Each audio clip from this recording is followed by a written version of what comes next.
So we're picking up from where we left off in the Holy Quran, divinely prepared by Noble Drew Ali.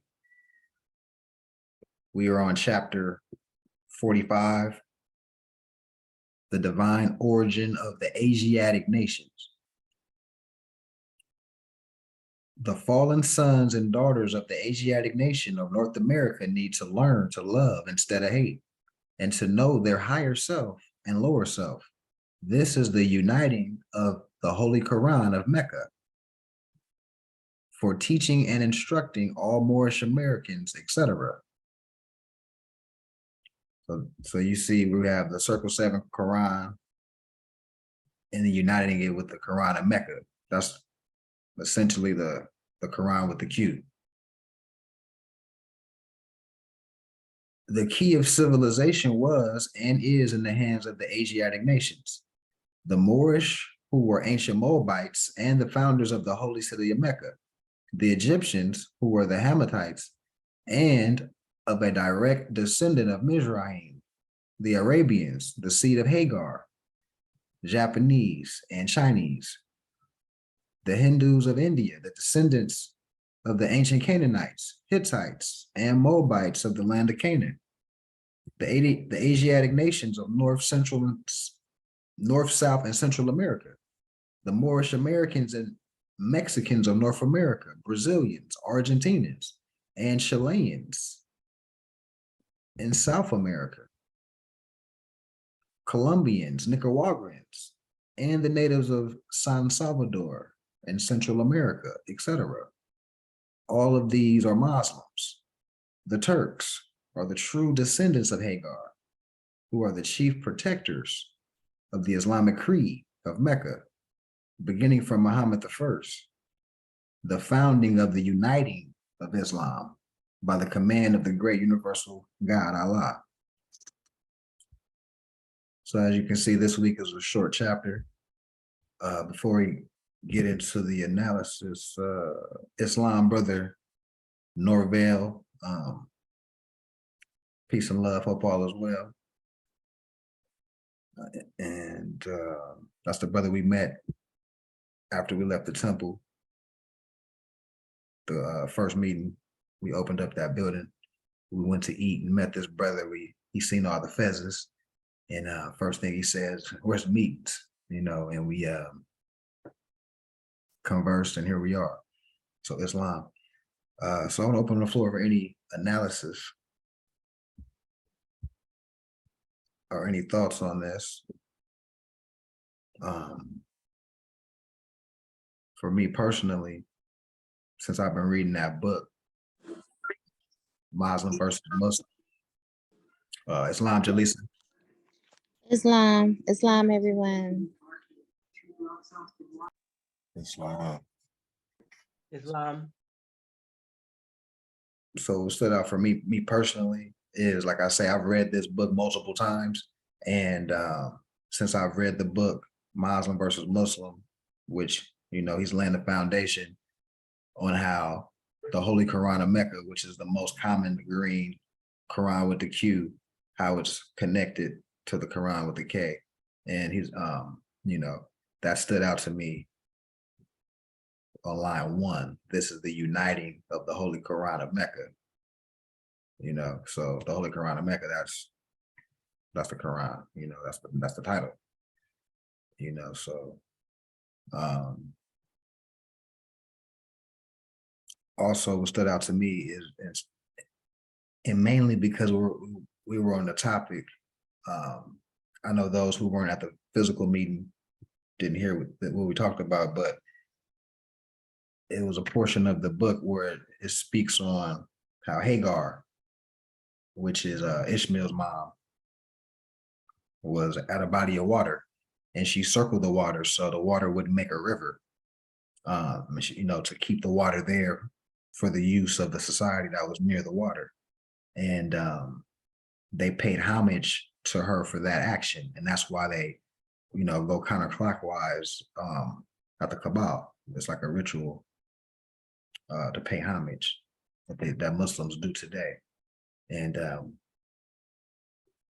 that's something we can unite with our brothers that, grew up in Muslim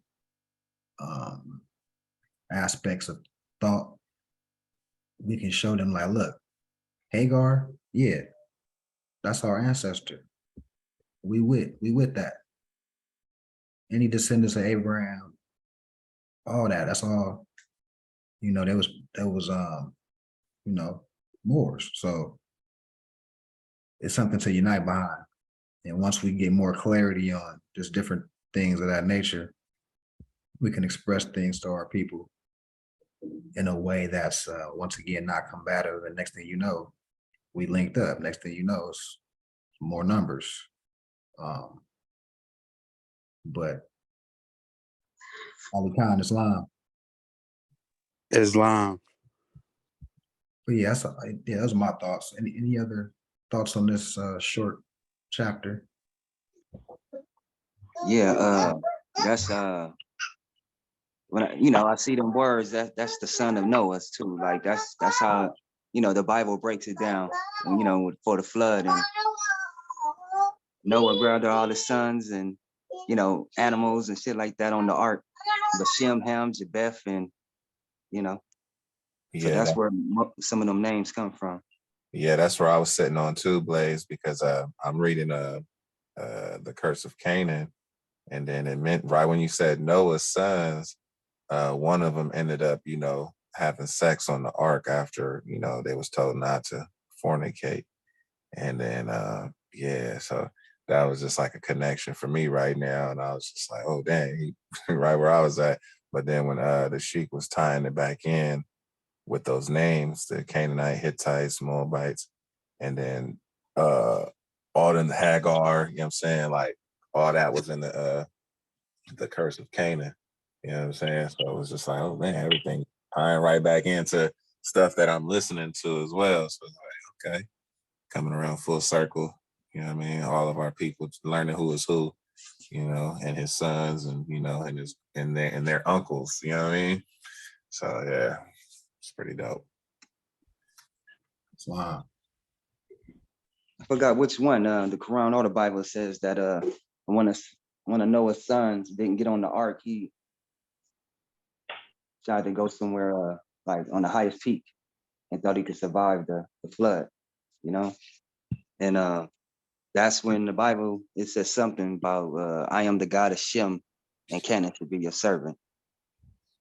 But based on my studies, I've just seen a lot of wars from back then, like just from that statement right there, generations of wars happened over that.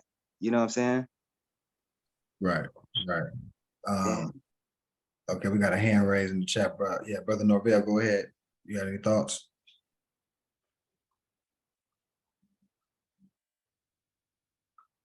Brother Norvell, go ahead and unmute yourself. You had something you wanted to say. I don't know if you got your hand up on accident, but all right, maybe it's an accident. All right. Well, until he decides if he's going to say something, one thing that stood out to me is that a lot of these titles that have been given to us post being oppressed, when they go back away, it's like you realize how much we already know everybody's family, but there's still, with the colors and the races, people are still so tied to that. Once they realize that they're all one nation, mostly, it's going to erase all of this separation automatically, because then it's your brother and sister again. It's your mom and, it's his family. That part, the promotion of unity. Exactly, because Ruth, the Moabite, you know what I mean? That's all her, that's her grandchildren. Yeah. Like it goes down from Jesus to King David. Who else is in there? Solomon. Noah, Solomon. Yeah, you feel me? They blood related. So that right there should tell everyone that we are Moors. They are, it started from the Moabite womb with that. Yeah. Okay, now Jalissa, is your hand up or is it accident? Yes, no, it's funny that this is kind of being brought to my attention because I've been kind of questioning like who exactly, well, I know that we are a part of the, the Asiatic nation, but I was reading the Torch, and it was this specific passage that kind of stuck out, and I just wanted to get some clarity on that. But it says, if you see a fez pinned down, tassels, writings, reverse symbols, etc., these are cues that you are in the midst of a lodge member, essentially a traitor of the Moorish nation, especially if they be Asiatic. So Yes.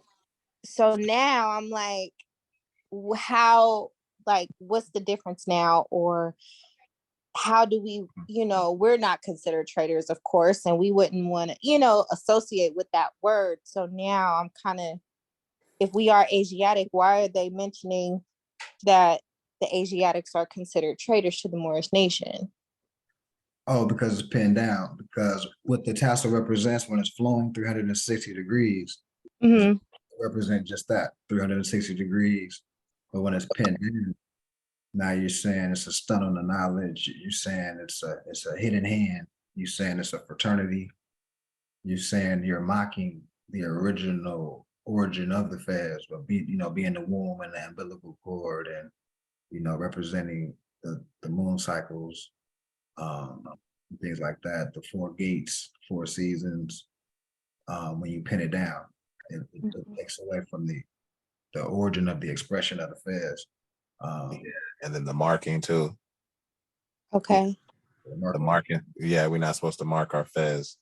You know what I mean? So when you see it marked, you know what I mean? Most of the Freemasons and the lodges and stuff, they got the scimitar over the Yeah. white woman, you know what I'm saying? And that's that's the disrespect, cutting off the head, the chopping of the cherry tree, Well, when you see the moon upside down and the scimitar over it, that's expressing disconnection of the woman. And if you just, you know what I mean, suppressing the feminine aspect, you got the moon and the star, they trying to X out the moon principle, Mother. mother, saying the matriarchal aspect. Okay. Yeah, Islam. Islam. Salam. Islam. This is Brother Norvell. I was trying to get unmuted, but I'm back. The brother that was talking about Noah's Ark, I would encourage everyone to go to that part of the Bible and look at the dimensions, and realize that those are allegories, and that, just look at the dimensions. They're really a joke. And in the story, you look at the story, they were on there, I believe. I'm not a Bible study student, but I believe they were on there a year. And, that's just a story of many stories in the Bible. But you really need to look at that because when you do your homework on the math, you'll see that the ark was in, I believe, 17 feet of water, but that King James version, a lot of people don't know who King James was and things. He would have rather heard a fat boy fart than a young girl scream. Was a pervert, all kinds of problems. And that's, I heard someone mention the Masons, and, that's just a nice symbol book for them. And there's so many misrepresentations in that Bible. It's a book that they use to control a lot of people. And, you just have to do your homework on that because those stories, Yeah, yeah. You know, yeah, we well this, you know, this particular body, we get that. We have a metaphysical Bible analysis that we do with certain things too. Like, you know, for instance, with the Noah's Ark thing, we know it's two sets of animals, and you know, all these animals correspond to astrological signs, you know what I'm saying? So um we know it's symbolic. Um but before I transition to astro diagnosis, any other thoughts? Yeah, I know they Yeah, I was. allegories too, just like but that same story is in the Quran with the Q too. And that's why I was trying to, I'm not saying I believe the story. What I'm saying is that's how you put together the bloodline. Whether the flood happened or not, that book is based on genealogical, it's geological, tropological, and it's metaphysical. So Yeah. when you look up the definitions of them things, that's how you get the true answer. But what I'm trying to display is the difference between the Quran and the Bible is just one son missing from the whole scope. Now, you know what that means? That's a nation missing, you know, and that's what they're really trying to display. And this is what everybody falls for.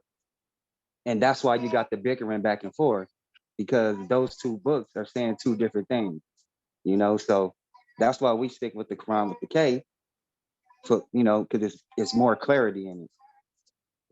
Yeah, it's more straight to the point. But you'll see.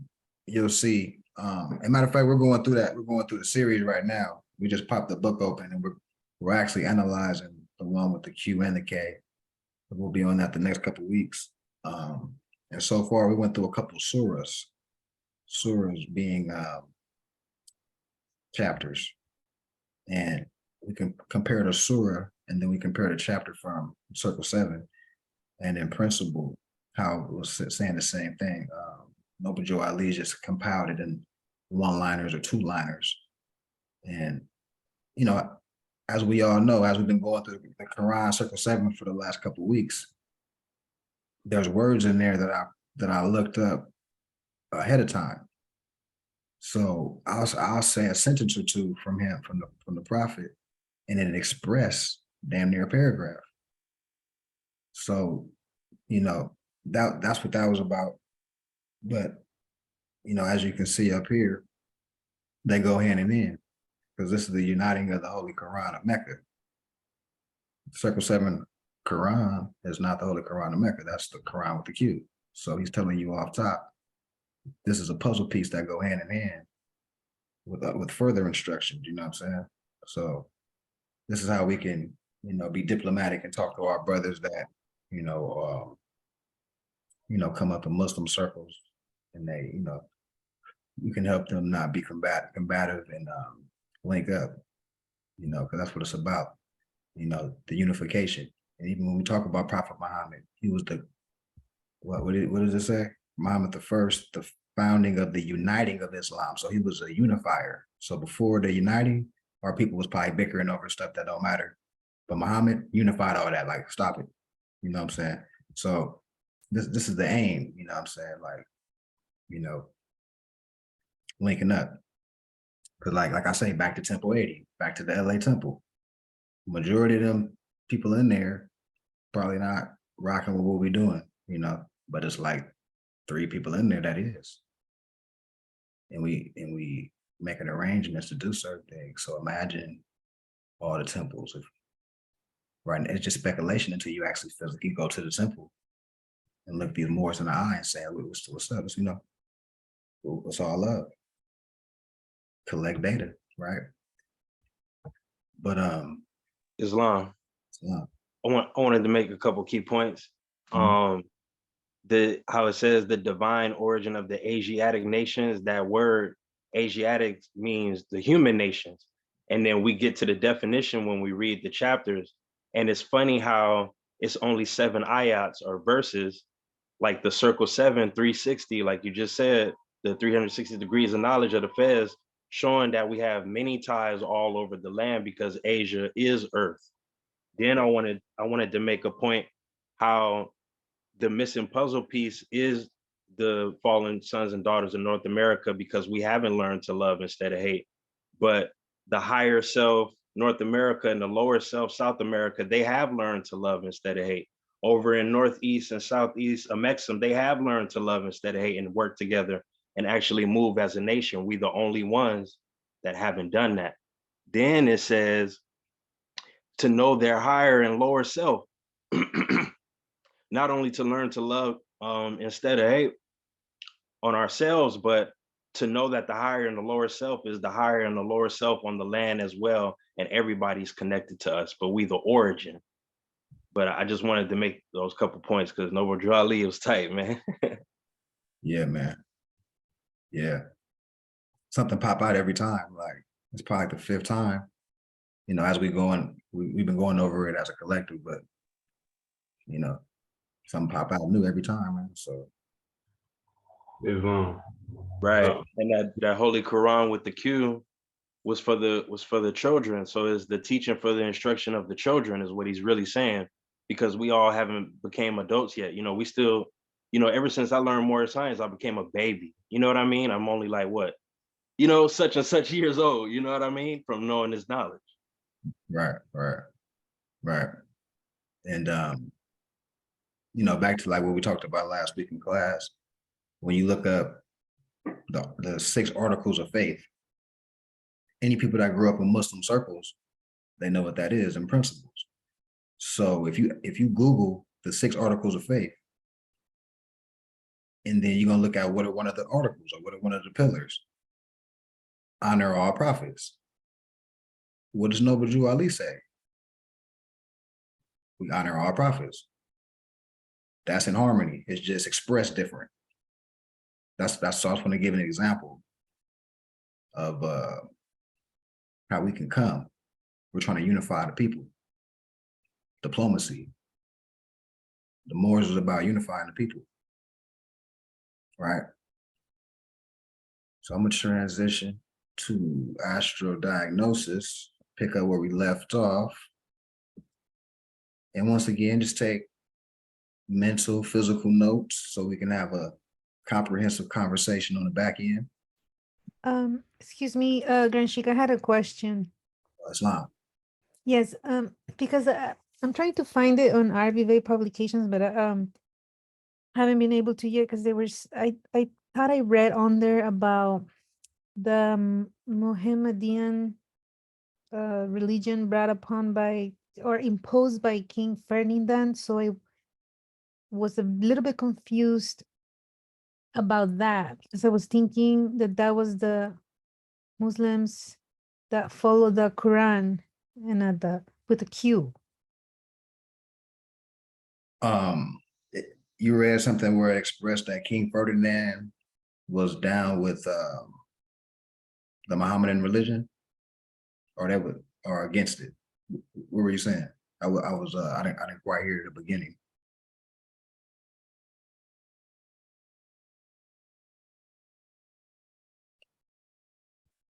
Are you there?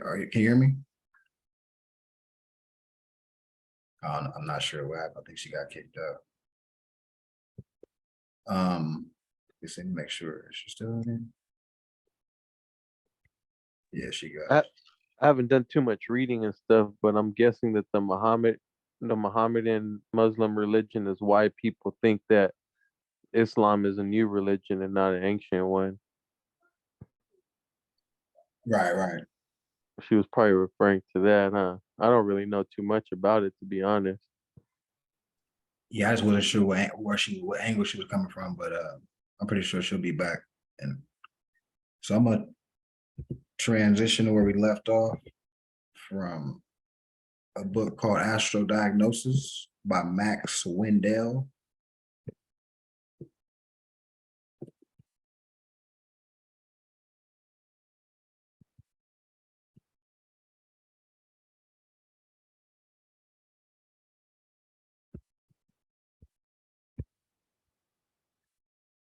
Okay.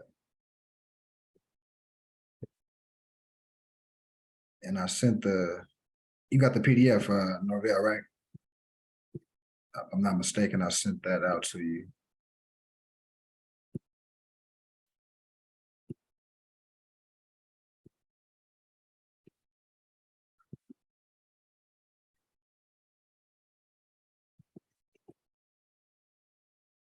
All right. So we have a female born January 31st, 1876, 8:00 p.m. Here we have Saturn in the 26th degree of Aquarius in conjunction with Mercury. And in the 6th house, the house ruling sickness. The moon is parallel to and in conjunction with Mars in the sign of Aries. This indicates emotion and impulse. It shows one who does not reason, but jumps into things thoughtlessly and with fear. Especially is fear indicated when, in addition, the sign of Virgo is rising. Sometimes, in such cases, the resulting acts of impulse rebound upon the native, causing great suffering, as in the case of this woman.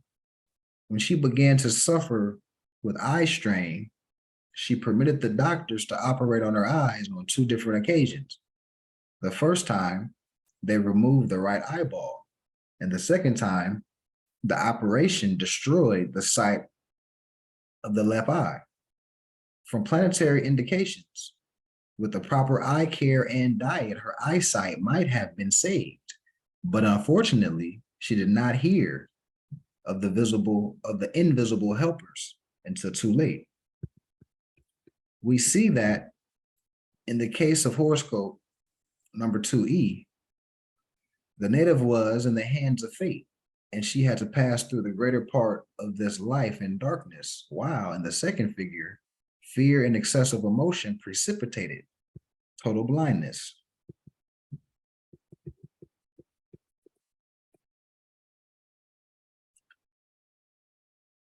So here's another patient that we're analyzing, and I think this is like really where we're at. I think I just messed up and read the previous chapter. But so this patient is a female born July 27th, 1856 at 9 a.m. This woman has the feminine, earthly, and common sign of Virgo on the ascendant.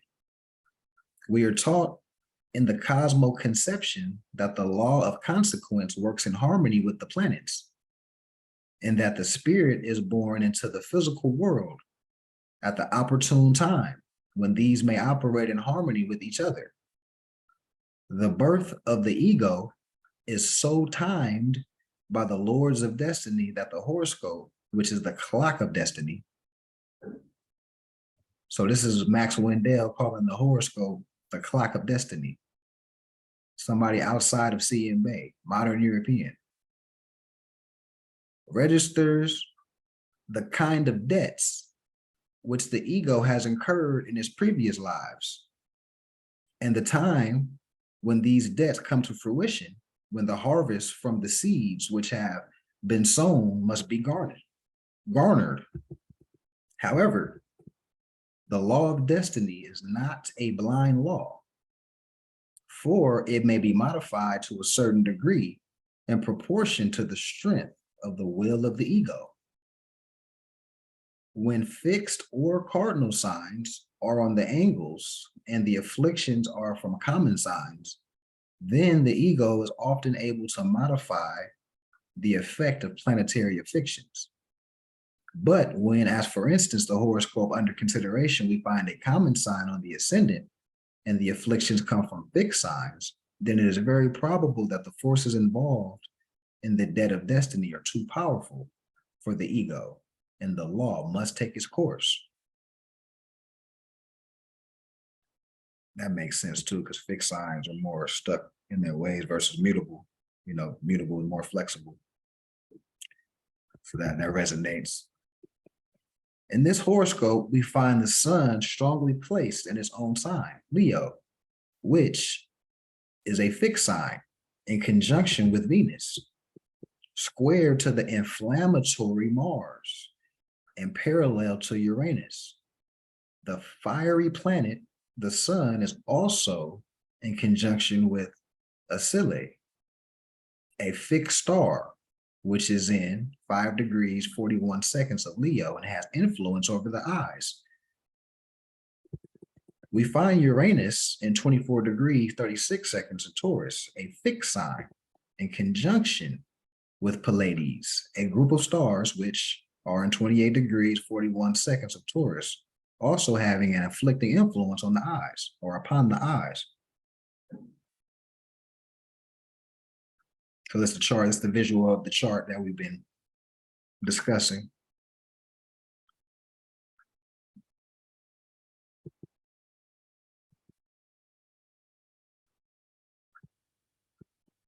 We find the moon prominently situated near the midheaven in 12 degrees 29 seconds of Gemini and in opposition to another fixed star, Antares, which is in 8 degrees and 27 minutes of Sagittarius. Here we may read from the clock of destiny that blindness was likely to be the fate of this woman. With the feminine, earthly, and common sign of Virgo on the ascendant and the afflictions from fixed stars, what could be expected but that the will of this soul would not be strong enough to overcome? Total blindness was the result.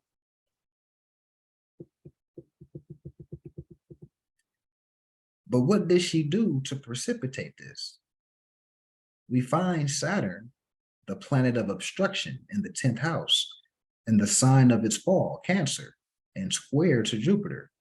Saturn is most evil in this watery sign, the sign of the stomach, where he can undermine health by denying the stomach the fluids which are so necessary for digestion. In Cancer, Saturn also perverts the appetite. People with Saturn afflicted in Cancer have strange likes and dislikes regarding food and are most stubborn about it. Interesting. Even if they know that too many chocolate cream, even if they know too many chocolate creams and sodas and too much pie, cake, etc. will undermine their health, they will have them. People with this affliction frequently suffer from auto intoxication. The poison which is then generated by the stomach is mixed with the bloodstream, and this very frequently precipitates blindness.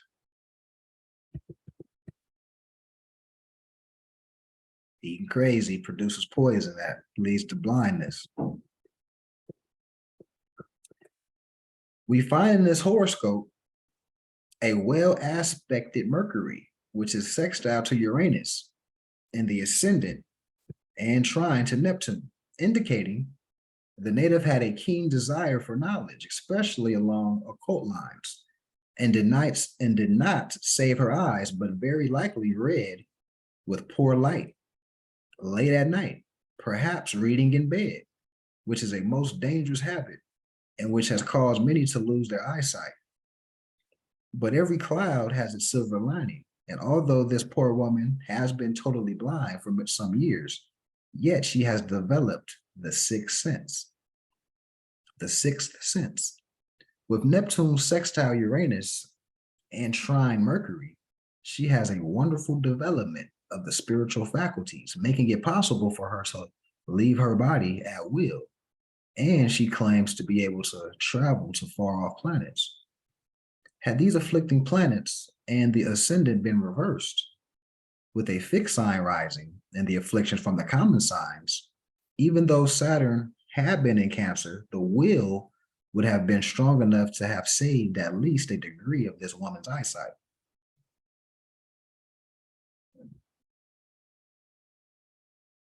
And once again, when they mention that, it resonates with me, you know, because common or mutable signs are mutable. They can mutate and kind of adapt compared to fixed signs.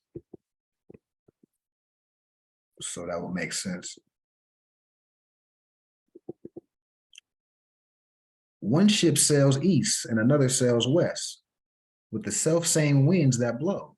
'Tis the set of the sail and not the gale which determines the way to go. A little poetry to reinforce the concepts.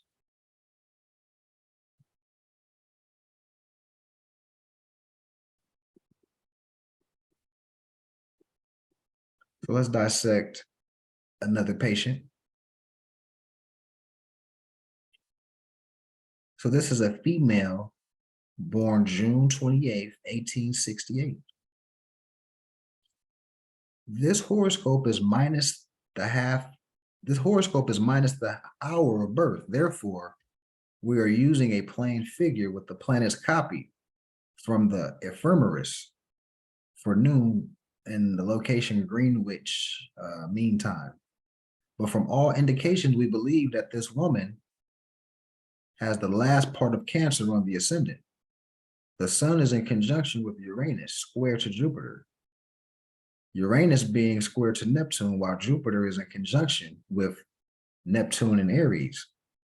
If we take the rising sign to be Cancer, this would bring the moon back so that it would be within orb to an opposition to Jupiter and Neptune and square to Uranus.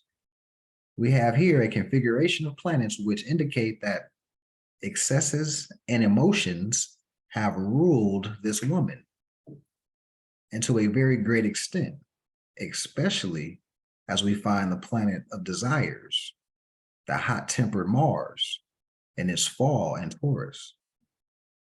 Mars, when in Taurus, has a tendency to express his evil side and is prone to cause excesses in food and also in temper. Now with Cancer, the sign ruling, I lost my place. Oh, in Cancer, the sign ruling the stomach on the ascendant, and with Uranus, the planet of impulse, in conjunction with the sun and square to Jupiter and Neptune, we have a woman who has very little self-control.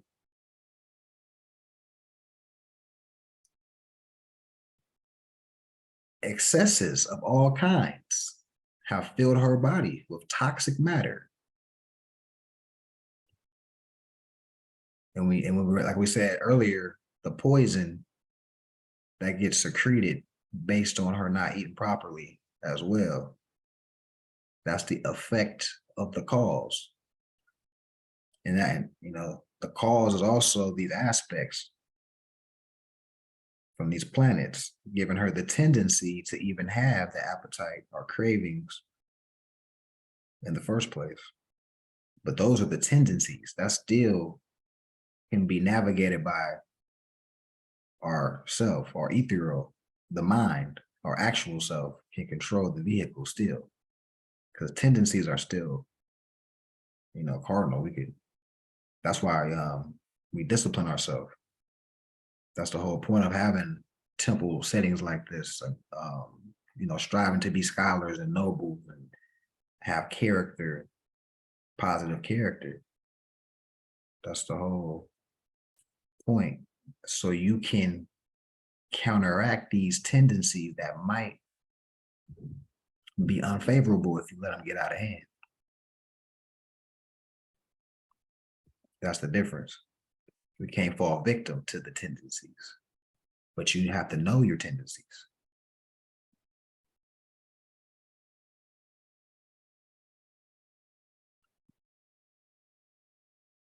Excesses of all kinds have filled her body with this toxic matter. The blood vessels have become clogged and hardened.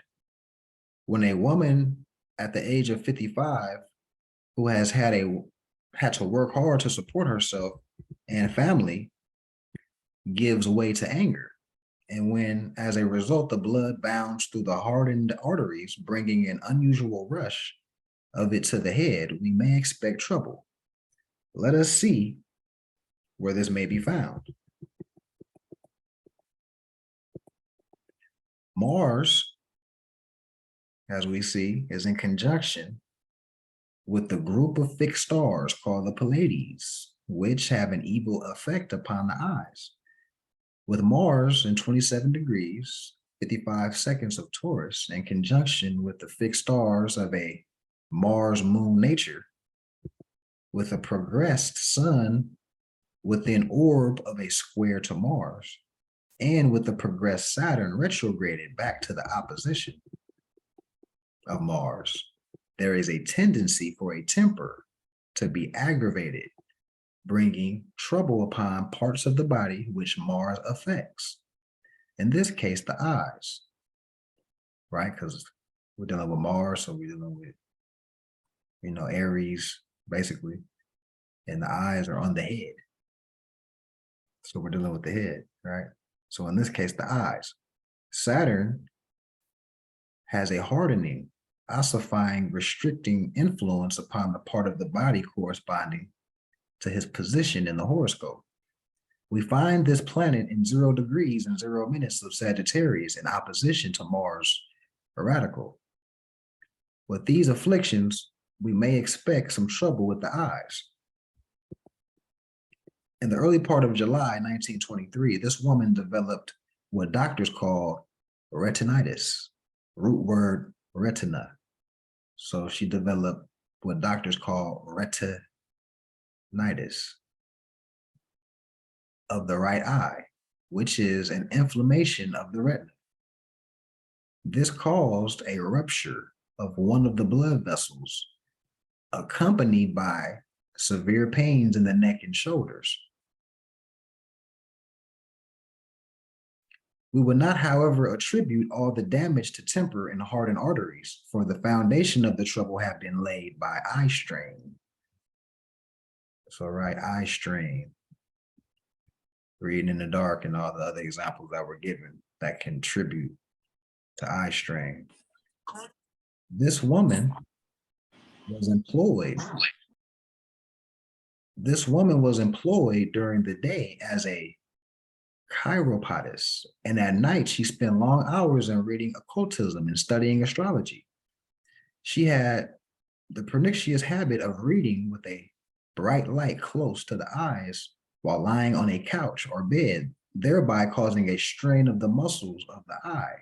With Neptune's in opposition to the moon and Uranus square to both Neptune and the moon, there has been a desire to force development. Intensive gazing at bright objects such as crystals, etc., give a ignorantly, which is ignorantly taught by some occult orders, has a most destructive effect upon the eyes and has caused much eye trouble among occult students. So let me see, I believe that's the conclusion. Let me see.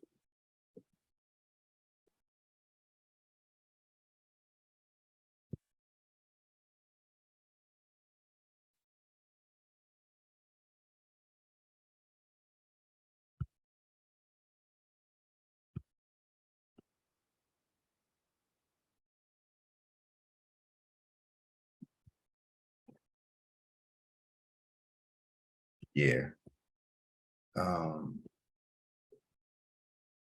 Sister Alita Islam. Islam. My apologies, I'm a little late, but I'm here. Could you let me know what we were going over, if you don't mind? So this book is called Astro Diagnosis by Max Wendell. And it's a book. Okay. It's a book that is dealing with, so when you're reading this book, you're reading through the lens of a doctor, and it's grooming you on how to, when you see certain things, how to go from knowing how to diagnose, because you're gonna know the willpower of the patient, you're gonna know the tendencies of the patient, you're gonna know based on if it's a fixed or mutable sign, back to the willpower, because, for example, fixed signs or fire signs, they have a strong mentality to get over sickness compared to mutable. So these are examples, but so, yeah, that's the general basis, and it's very thorough and specific. And then, we've been going through different, I guess, case studies or analyzing certain patients that have certain birth dates or whatnot. We study their chart on why they had little issues and why, so yeah. Islam. Okay.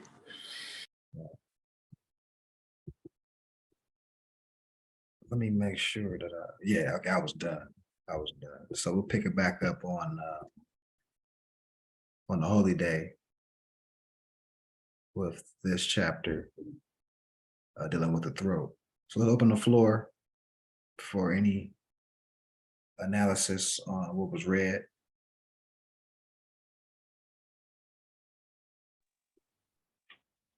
Islam. Wow. So a word stuck out to me when you were reading it. It was, I think you said retinitis, Yes. right?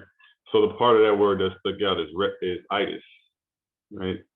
Because that's a big code word for a lot of food we eat, basically meaning inflammation. And a lot of the diagnoses we get are all inflammation. That's why they're all ended with itis, you know. Soul food directly, especially when you're using animal products, or you're frying things a lot, cooking them twice, 3 times, you know, it adds to that inflammation and blockages. So they're giving you keywords, even they're telling you it's a blockage in the eye. Why? Probably due to diet. Also, they were talking about the reading, but I feel like it's more to do with the diet than that. But yeah, so we say we're gonna get to catch itis, right? When we eat soul food, it's the same thing. We're Right, about right. to catch that inflammation. Yeah. Hey man, that's the same thing I learned through my studies, that itis word, bro. It's like information in Western medicine, but infected mucus in natural. Yeah, because mucus is just trying to help your body to coat wherever there's an issue. Right. Mucus in itself is not bad, but it's the overproduction plus the lymphatics not being purged regularly. They're all backed up. Then you have issues there with the mucus. Yeah, like sinusitis, you know, like that's an infection in the nose. But most of the stuff, like for instance, the mucus surrounds the organ. Yep. And that's why they say it's, you know, inflamed, but really, you know, it's a mucus, and mucus turns into what though when it dries up? You know what I mean? So that's yeah, for sure. Yeah. Anybody else have any other thoughts? It said that she had temper problems too. And they say that like even if you eat healthy and you have like, you know, you get angry a lot, they say anger could create acid in the body too. I Right. thought that was Islam. interesting. Wow. That makes a lot of sense, man. All lower nature things cause acidity in the body. Thoughts, actions, emotions, they all do that. It puts your body into a fight or flight response. It moves the blood into the extremities, so you're no longer in a healing mode. Get away or fight or whatever, you're in that mode, even if you don't think you are. Right. Did you see how she was poisoned? She poisoned herself by falling victim to her tendencies, eating the wrong things. It released the poison in her blood. I was just about to speak on that. So I watched a video today that basically explained what exactly that poison is. So when you basically overeat, your body does not digest all of the food. So you end up with this food fermentating inside of your stomach. And when it does that, it releases alcohol. We're only supposed to produce 1 drop of alcohol per hour. But when you overeat, you're producing like almost 10 drops per hour. So you're intoxicating your body with liquor, and that fucks up your liver and I believe your pancreas. So you they were talking about how sometimes people end up with liver damage and they don't even consume alcohol. It's because the stuff that they're eating is not digesting properly in their body, and it's releasing that poison, which is liquor and other toxins that's affecting the organs. Fire, she on it. So is that why they call the alcohol spirit? Yeah, I That's believe definitely so. why they call it. It lower Right. your vibration too.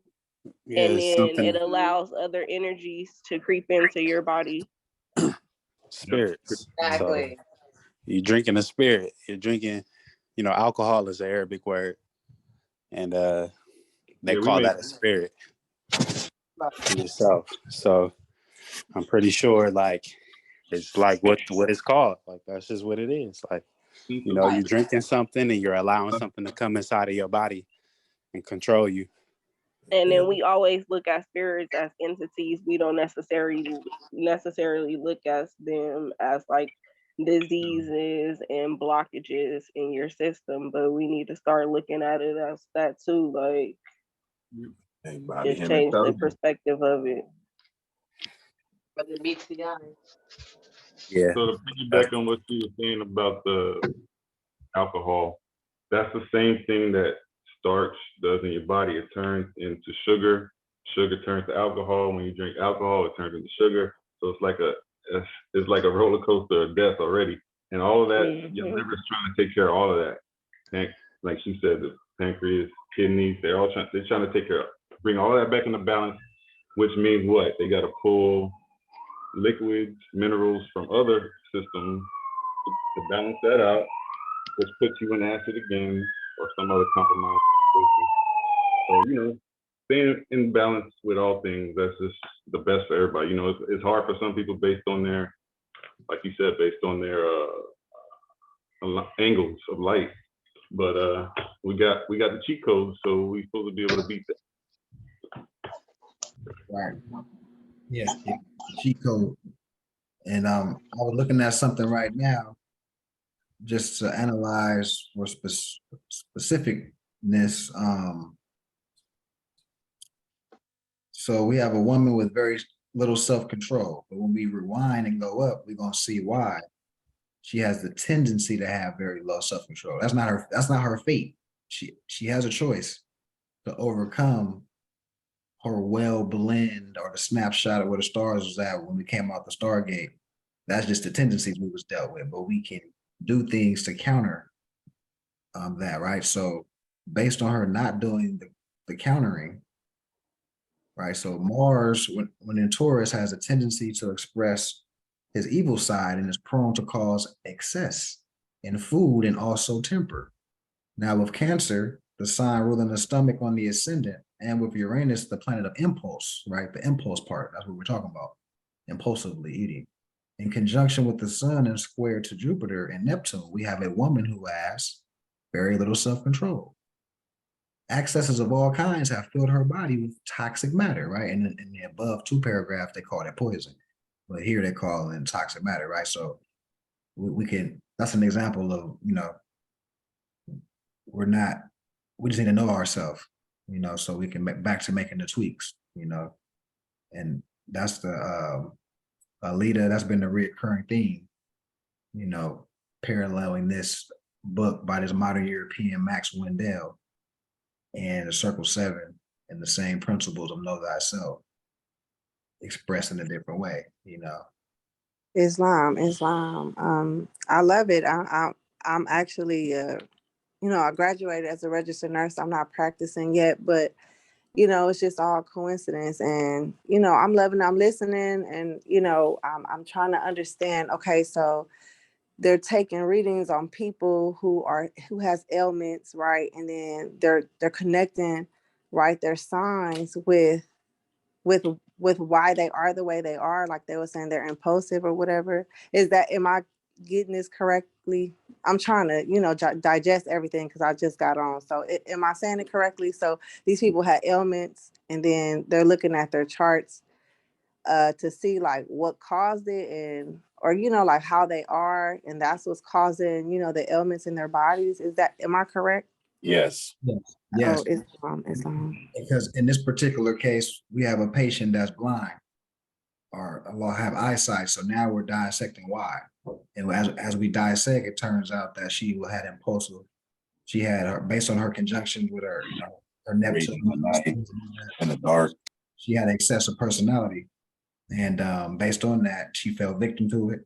She chose the road of fallen victim versus countering it. And based on her fallen victim to her tendencies, she started eating it in such a way that she poisoned her blood, and based on that poisoning of her blood, it caused retina issues. Islam, yeah, she, to her lower self. She's feeding into her lower self. So of course, all these elements is coming because, with stress and fear, that starts to affect your body.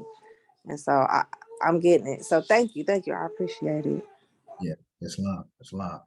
Oh, and while we at it, where do y'all attend? I know you in Cali. What body? What's up? Islam, yes. So I'm from Temple 43 in Los Angeles, California. Okay, Islam, and I see I didn't even know that. That's beautiful because back to even before she got on the line, we was talking about Temple 80 or Temple 83, and those handful of Moors that potential alliances that are being created. And here go the universe right here. Another Moor that the frequency and the vibration was of such where it was like, you know what? Yeah, now we here. And that's another example. Islam. Popped off the Zoom call, who was on this tip. And so I'm just tying it all in. Like, this is the universe at work. It's time to get busy and the great unification. It's time for that. Historically, it's always been unification periods. And why not now in this Aquarian age, right? It seems only fitting. That's right. Peace and love, Empress. Welcome. Islam. Peace and love. Thank you. Much gratitude. Yes, I know Cynthia. At Temple 80, we've done a lot of things together. So Islam. I'm ready. Islam. Yeah, anybody have any thoughts? Any other thoughts? Just one more. I see the line says the blood vessels have become clogged and hardened. So that goes back to the same thing we're talking about with the inflammation, but the cause of it is directly into the diet. When we have anything with gluten in it, which is glue, basically starch, that's a starch, and then you add meat on top of that, it turns into like a quickcrete, like a concrete. But it's as long as when it's first wet, it can move anywhere. But once it settles, it turns into almost rocks. So that is lining your whole intestinal tract, and that's what's in your teeth when the doctor's cleaning it out. So it's already showing you, like, no matter who you are, whose diagnosis we're reading, if you have any of these symptoms, it's basically due to a lot of the poisoning that we've been putting in, generationally, but specifically in our lifetime too. Right. Yeah. That's facts, Noble. That's why I had when I used to try to I go get a blood test and I read my readings, and then I'm like, damn, I was like subtracting certain things from my diet. Then that's how I realized what starch was myself. And then I just started taking away all the food that's white, like white rice, and you know what I mean? Like, cause that's what I think what starch is, the chemical, right? That combines two different things that don't belong together, like a hybrid, like an unnatural hybrid, right? Yep. Basically, all hybrids are starches. Facts. There we go. Yep. All of them are. The potatoes that we eat in the store, that's a hybrid. They have natural ones.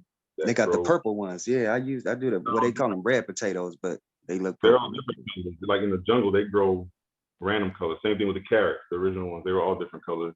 When they start crossbreeding them with things, some of the things they crossbred them with were poisonous in the first place, and then they're automatically turned into a starch because they're already holy. They're already whole in nature. Whenever they get altered, they're less than that. So they turn from alkaline to acid as far as the chemical makeup. Facts. Yep. So that's the same. Because when I learned that, then I started tripping off of cannabis and stuff like that. Because there's some, Yeah, we got a lot of hybrids. Yeah, for sure. Yep. All the chronic is genetically modified. It's been weaponized by the military and stuff. Lowers testosterone and stuff like that. That's a fact. Yeah, bro. But you know what I want to know is if anybody has information on like how the starch and how it makes that concrete stuff, what could be taken to dissolve it? Because I know that once it coats the intestinal tract, even if you do eat healthy, it's hard for your intestines to absorb the nutrients. So it's kind of like it's all for nothing. Yeah. If I can intervene really quick, brother. So it's called plaque. The hard stuff y'all talking about turns into plaque. It clogs, the arteries. It's in our teeth, like the brother was saying. But Noble Drew Ali was a scientist, and he has our blood purifier. I don't know if you guys have tried that before. It's very, very harsh to drink, but it does clean you out very well. And if you drink it like once a month, I think it'll purify you. But it's harsh. Like, I don't know if any of you all have had it, but it's extremely harsh, and you're gonna be getting cleaned out. You're gonna be using What? the restroom, and Like That's what they say. If your body Say don't what? absorb it, you low in iron. Like you need to take your iron needs to go up. So because that magnetize the nutrients and stuff that goes in your body, keep it in there. Yeah. What's that stuff called? The Noble Drew Ali, man?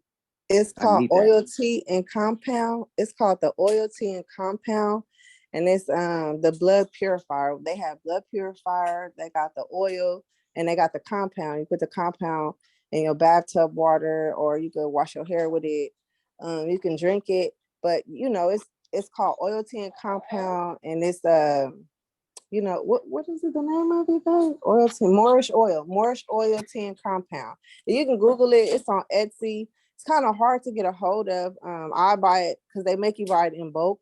So sometimes I get it or whatnot, but I don't have any. I only have Moorish oil left right now, and it cures all pain.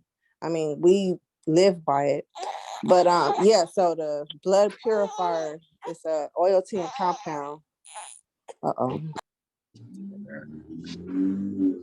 that's I fire. need to grab some of that. That sound fire. Islam. It is. I stand by it. Islam, give thanks. It's off of Exy, she said too. I wonder who making that, or what's all the extracts in it. Yeah, more from Ohio sent the pictures to me and stuff, man. I'm just like, damn, how can I get my hands on it? So I never knew where I could find it, but I appreciate that. Looks like it's on the Moorish Science Temple website. I'm looking at it right now. Wait, say that again, Empress. It's on the Moorish Science Temple website, so the Moorish American National Republic.com. And it has the bath compound, the mineral and healing, all over here. Fire. Let's see. Can someone type the name in the chat so I can see how it's spelled, please?